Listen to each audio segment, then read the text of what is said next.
السلام علیکم۔ آج میں آپ کو بتاؤں گا حضرت آدم علیہ السلام کو دنیا میں بھیجنے کے بعد حضرت آدم علیہ السلام کی توبہ کا قبول ہونا، حضرت آدم علیہ السلام کو جنت سے نکالنے کا اور دنیا میں آنے کا اور اللہ تعالیٰ کے ناراض ہونے کا اس قدر صدمہ تھا کہ شرمندگی کی وجہ سے سر مبارک جھکائے رہتے تھے اور بہت ہی بے قراری سے روتے رہتے تھے، اور ہر وقت یہ کوشش تھی کہ کس طرح میرا قصور معاف ہو جائے۔ لکھا ہے کہ حضرت آدم علیہ السلام اور حضرت حوا علیہ السلام 300 برس ایسا روئے کہ آنسوؤں سے نہریں بہہ گئے۔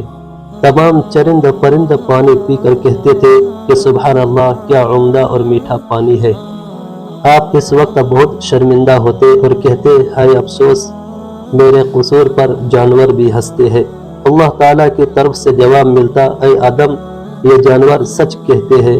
جو بندہ ہماری نافرمانی کر کے ہمارے خوف سے ڈرتا ہے اور شرمندہ ہو کر روتا ہے تو ہمارے نزدیک اس کے آنسو شہد سے بھی زیادہ میٹھے ہو جاتے ہیں۔ محسن اعظم حضور کریم صلی اللہ علیہ وسلم فرماتے ہیں کہ 3 قسم کی آنکھیں ایسی ہیں جن کو اللہ تعالیٰ دوزخ میں نہیں ڈالے گا۔ نمبر 1، وہ آنکھیں جو اللہ تعالیٰ کے خوف اور شرمندگی سے روئی ہوگی۔ نمبر 2، وہ آنکھیں جو گناہوں کی چیزوں کو نہ دیکھے۔ نمبر 3، وہ آنکھیں جو فرض نمازوں کے علاوہ نیند چھوڑ کر تہجد کے نماز میں جاگی ہوگی۔ لکھا ہے کہ حضرت حوا علیہ السلام بھی اتنا روئے کہ ان کے آنسوؤں سے مہندی اور سرما پیدا ہوا اور قطرے سمندر میں گرے ان سے موتی بنے۔ حضرت آدم علیہ السلام اور حوا علیہ السلام کی جدائی کو 300 برس گزر گئے اور ایک دوسرے کی جدائی میں تڑپتے تھے کہ اچانک حضرت جبرائیل علیہ السلام آپ کے پاس آئے اور فرمایا کہ آپ حج ادا کریں۔ آپ اللہ کا یہ حکم سنتے ہی حج کو چل دیے۔ جب عرفات کے میدان میں پہنچ گئے تو آرام لینے کو آپ ایک جگہ بیٹھ گئے۔ کیا دیکھتے ہیں کہ جدہ کی طرف سے حضرت حوا آ رہی ہے۔ آپ محبت کے جوش میں کھڑے ہو گئے اور دوڑ کر ان کو لپٹ گئے اور دونوں روتے روتے بے ہوش ہو کر زمین پر گر پڑے۔ یہ حال دیکھ کر فرشتے بھی رو پڑے۔ اس وقت اللہ تعالیٰ کے رحمت کا دریا جوش میں آیا اور اللہ تعالیٰ کی قدرت سے حضرت آدم علیہ السلام کی نظر آسمان کی طرف گئی تو کیا دیکھتے ہیں کہ عرش اعظم پر کلمہ طیبہ لا الہ الا اللہ محمد الرسول اللہ لکھا ہوا ہے۔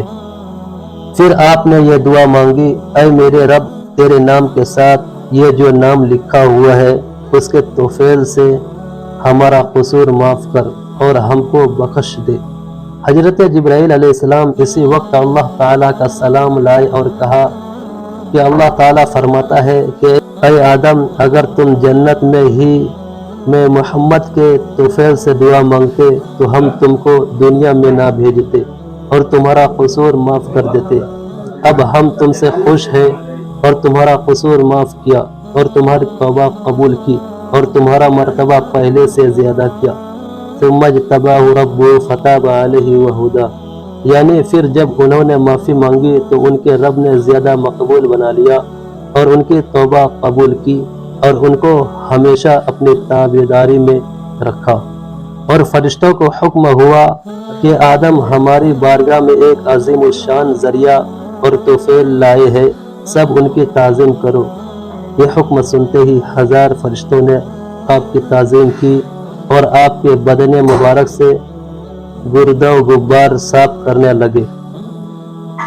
سبحان اللہ، اپنے مالک و خالق، اپنے خدا کے سامنے شرمندہ ہونا، اپنے قصوروں کی معافی مانگنا ایک عجیب بوٹی ہے اور نہایت مبارک علاج اور عمل ہے، اور کس قدر عظیم الشان وسیلہ اور نام مبارک ہے ہمارے آقائے نامدار محبوب خدا حضرت محمد صلی اللہ علیہ وسلم کا۔